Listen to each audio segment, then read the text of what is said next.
سرکار کی آمد، مہنگار کی آمد، مکی کی آمد، مدنی کی آمد، سیدی مرشدی، سیدی مرشدی، غلام ہے، غلام ہے، غلام یہ رسول میں اللہ دعا سے درود پڑھیے۔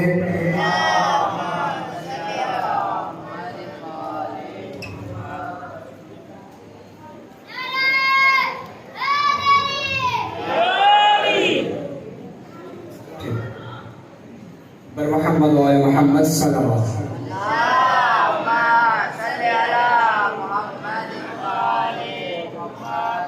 اعوذ باللہ السمیع العلیم من الشیطان اللعین الرجیم، بسم اللہ الرحمن الرحیم، الحمد للہ الذی جعلنا من المتمسکین بولایت امیر المؤمنین، والصلاة والسلام على سید الانبیاء والمرسلین، سیدنا و نبینا و شفیع ذنوبنا و طبیب قلوبنا مولانا ابی القاسم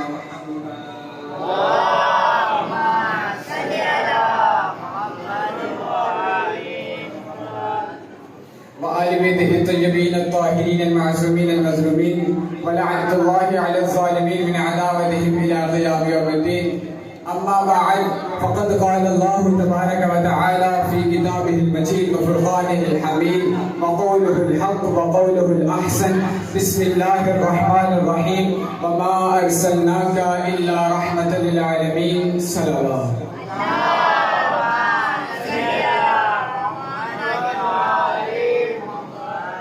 سب سے پہلے سامعین آپ کی خدمت میں اور بالاخص علماء کرام اور بالخصوص حضرت امام زمانہ عجل اللہ تعالیٰ فرجہ الشریف کی بارگاہ اقدس میں آج کی مناسبت سے، یعنی کہ ان کے جد امجد رسول خدا صلی اللہ علیہ وآلہ وسلم اور حضرت امام جعفر صادق کی ولادت و سعادت کی مبارکباد پیش کرتا ہوں۔ اصل محترم، یقیناً جشن آپ سماعت فرما چکے ہیں، چند منٹ کی آپ کے ساتھ میں گفتگو اور بس کے بعد جو ہے وہ قبلہ کے ہماری اصل محترم، حمد ہے اس خدا کی کہ جس کا محبوب اپنا تھا دے ہمیں دیا۔ حمد ہے اس خدا کی کہ جس کا محبوب اپنا تھا دے ہمیں دیا۔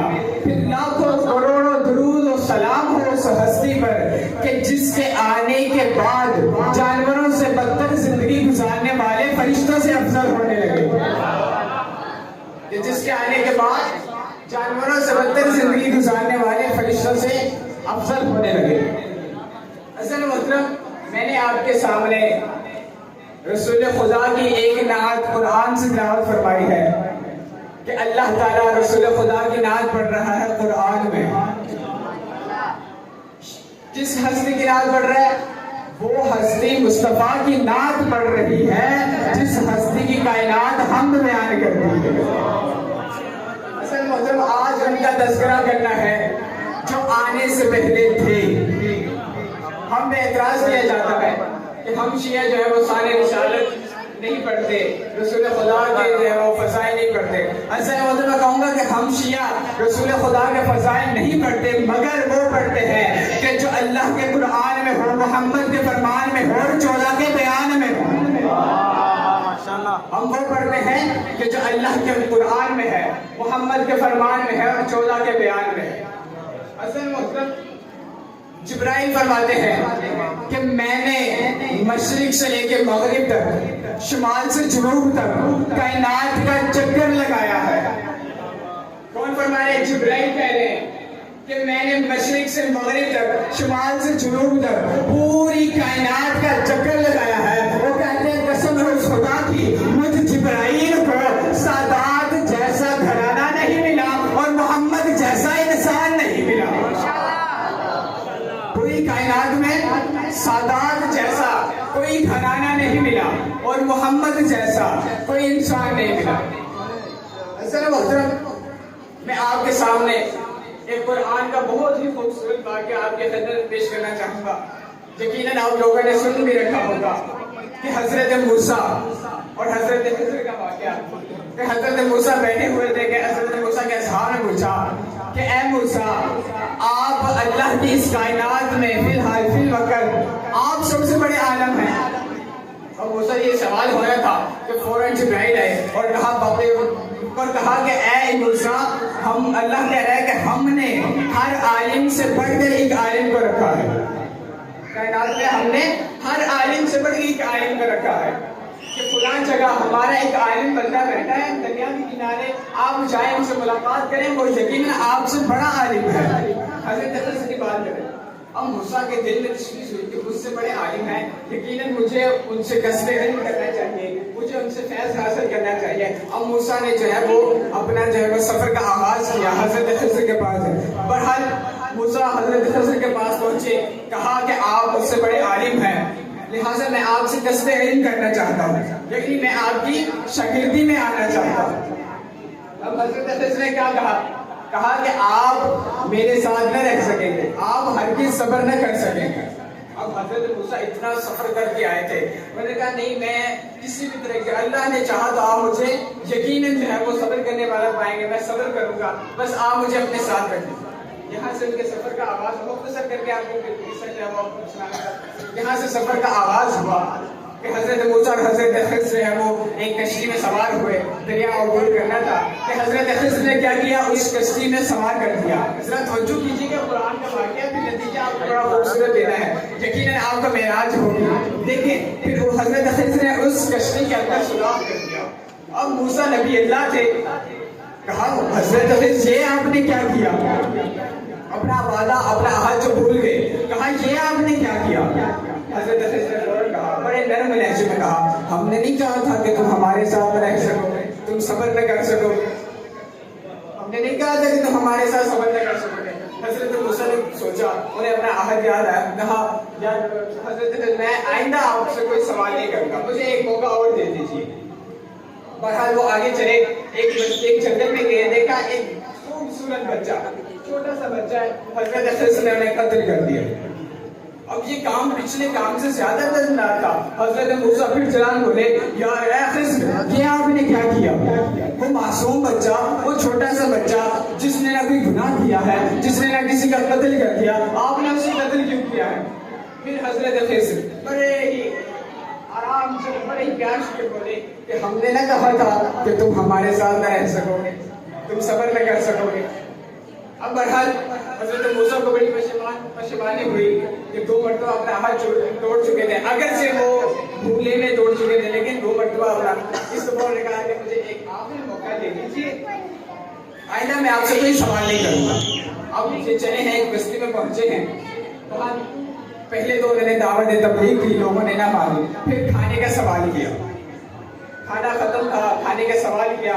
کسی بستی والے نے انہیں اپنا مہمان نہ بنایا جس نے کھانا دیا. اب حضرت موسیٰ جو ہے وہ بھوک کی شدت میں تھے کہ واپسی آ رہے دیکھا ایک دیوار گری ہوئی ہے اسی بستی والوں کی، اور حضرت خضر نے کیا کیا، اس دیوار کی تعمیر شروع کر دی. لیکن آپ نے یہ واقعہ سن رکھا ہے، حضرت خضر نے اس دیوار کی تعمیر کرنا شروع کر دی. اب حضرت موسیٰ نے دیکھا کہ یہ لوگ تو وہ ہیں جنہوں نے نہ کھانا دیا نہ ہماری دعوت کو بھی ٹھکرایا. اب حضرت خضر ان کی جو ہے وہ دیوار کو تعمیر کر رہے ہیں. انہوں نے سوچا کہ اگر یہ حضرت خضر کسی اجرت کی بنا پر کرتے تو کم از کم ہمیں کھانا تو ملتا. اب حضرت موسیٰ نے کہا یہ آپ کیا کر رہے ہیں، اس دفعہ نرم لہجے میں پوچھا کہ آپ کیا کر رہے ہیں.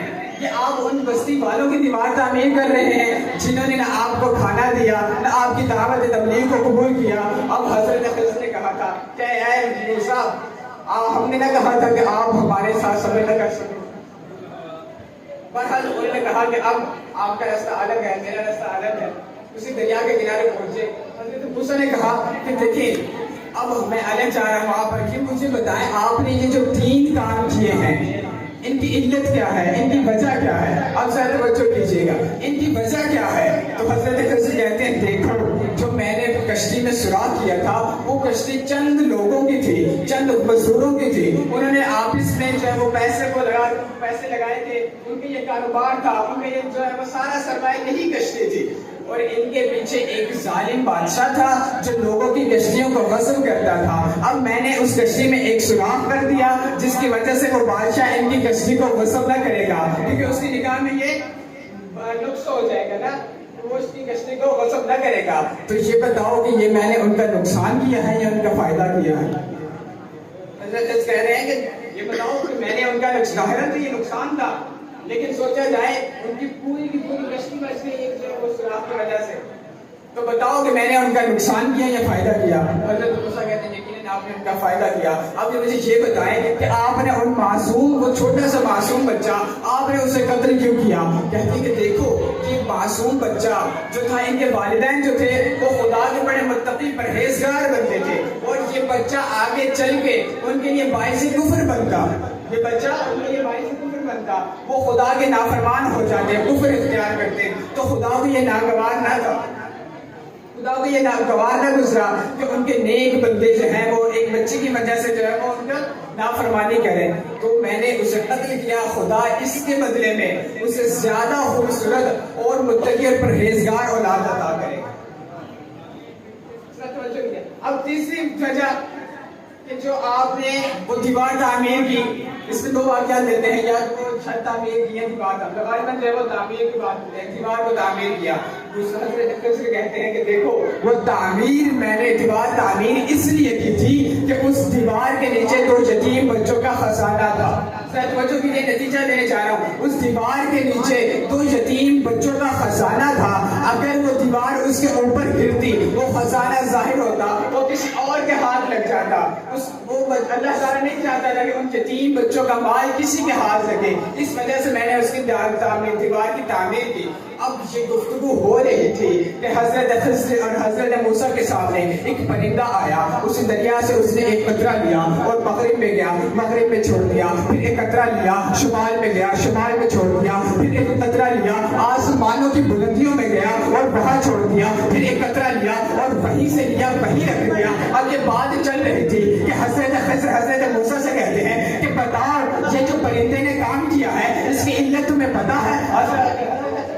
دیکھو مجھے نہیں معلوم۔ اب یہ بات چل رہی تھی کہ ایک نوجوان نمودار ہوا، ایک نوجوان نمودار ہوا، اور نوجوان کہتا ہے کہ مجھے بتاؤ کیا مسئلہ ہے، کیا ماجرا ہے؟ حضرت خضر سے کہتے ہیں کہ دیکھو ایک پرندہ آیا، ہم بات کریں ایک پرندہ آیا، اس نے ایک قطرہ لیا شمال میں چھوڑ دیا، ایک قطرہ لیا جنوب میں چھوڑ دیا، ایک قطرہ لیا آسمانوں کی بلندیوں میں چھوڑ دیا، ایک قطرہ وہیں سے لیا وہیں رکھ لیا، اس کی علت بتاؤ ہمیں۔ اور نوجوان کہتا ہے کہ دیکھو یہ پرندہ تمہیں بتانا یہ چاہتا تھا کہ تمہارے بعد اللہ کا ایک نبی آئے گا کہ جس کی حکومت مغرب سے مشرق تک ہوگی اور آسمانوں کی بلندیوں میں ہوگی، اتنی بڑی ہوگی کہ مشرق سے مغرب تک آسمانوں کی بلندیوں میں عرش میں بھی اس کی حکومت ہوگی۔ اب اتنا کہنا تھا کہ وہ نوجوان خاموش ہو گیا۔ حضرت خضر کہتے ہیں دیکھو اس نے ایک اور کام کیا تھا، ایک قطرہ وہیں سے لیا تھا وہیں رکھ دیا، اس کی علت بتاؤ۔ اب وہ نوجوان کہتا ہے کہ وہ پرندہ بتانا یہ چاہتا تھا کہ اس نبی کا ایک مسیح ہوگا کہ جس کا علم تمہارا علم جس کے مقابلے میں اتنا ہوگا جس کا ایک دریا کے مقابلے میں ایک قطرہ ہے، تمہارا علم اس مسیح کے مقابلے میں اتنا ہوگا کہ جتنا اس دریا کے مقابلے میں ایک قطرہ ہے۔ اب ذرا توجہ کیجیے گا، خدا کی قسم ہمیں نہ پتہ چلتا کہ وہ نوجوان کون تھا اگر مولا علی منبر کوفہ پر بیٹھ کے یہ نہ کہتے انا معلم خضر و موسیٰ، خدا کی قسم خضر اور موسیٰ کو تعلیم دینے والا میں علی بن ابی طالب ہوں۔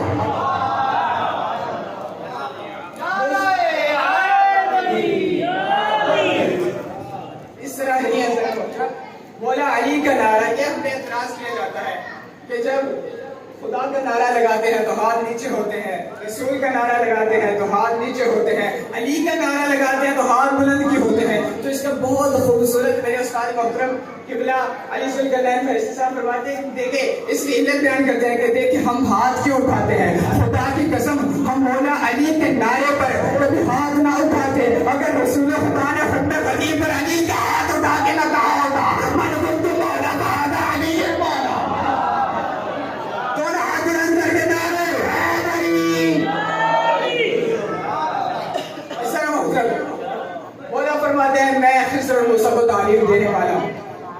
الحمدللہ آ چکے ہیں. میں صرف ایک واقعہ آپ کے خدمت پیش کروں گا خدمت کو دعا. دیکھیں آج تک جتنے بھی نبی آئے دو چیزیں لے کے آئے, ایک گواہ اور ایک معجزہ. صرف دو چیزیں. رسول خدا کے معجزات بہت زیادہ ہزاروں تھا, لیکن فقط ایک معجزہ آپ کو جو ہے میں تعریف کروانا چاہوں گا. جتنے بھی نبی آئے ایک گواہ اور ایک معجزہ لے کے آئے. حضرت موسیٰ آئے انہیں عصا معجزہ ہارون گواہ دیا. حضرت عیسیٰ آئے انہیں یحییٰ گواہ اور مردہ زندہ کرنے کا معجزہ دیا. اب رسول خدا آئے انہیں بھی جو ہے ایک معجزہ اور ایک گواہ دیا. اب ذرا توجہ کیجیے گا, بس آخری نقطہ آپ کی جو ہے میں نظر کی سمان کروں گا, پھر جو ہے وہ آپ کو ٹائم دوں گا. دیکھیں جتنے بھی نبی آئے دو چیزیں لائے, ایک جو ہے گواہ ایک معجزہ. حضرت موسیٰ کو عصا معجزہ دیا, ہارون گواہ دیا. حضرت عیسیٰ کو یحییٰ گواہ دیے اور مردہ زندہ کرنے کا معجزہ دیا. اب اللہ رسول خدا سے مخاطب ہو کے کہتا ہے کہ اے میرا نبی دیکھو حضرت موسیٰ کا مقابلہ تھا جادوگروں سے, اس لیے ہارون گواہ اور عصا معجزہ دیا. حضرت عیسیٰ کا مقابلہ تھا حکیموں اور طبیبوں سے, اس لیے انہیں یحییٰ گواہ اور مردہ زندہ کرنے کا معجزہ دیا. اے میرے حبیب تیرا مقابلہ ہے عرب کے بدوؤں سے. عرب کے بدو دو کام کرنا جانتے تھے, یا تو عربی میں اشعار پڑھنا جانتے تھے یا تلوار سے جنگ کرنا جانتے تھے. اب رسول خدا کو اللہ کہتا ہے کہ اے میرے نبی تیرا نہ تو مقابلہ ہے حکیموں اور طبیبوں سے, تیرا نہ تو مقابلہ ہے جادوگروں سے, تیرا مقابلہ ہے عرب کے بدوؤں سے. عرب کے بدو دو کام کرنا جانتے ہیں, یا تو عربی میں اشعار پڑھنا جانتے ہیں یا تلوار سے جنگ کرنا جانتے ہیں. تو اللہ کہتا ہے اے میرا حبیب ایک ہاتھ میں تباہ لے جا, دوسرے ہاتھ میں معجزہ لے جا. اگر کوئی شاعر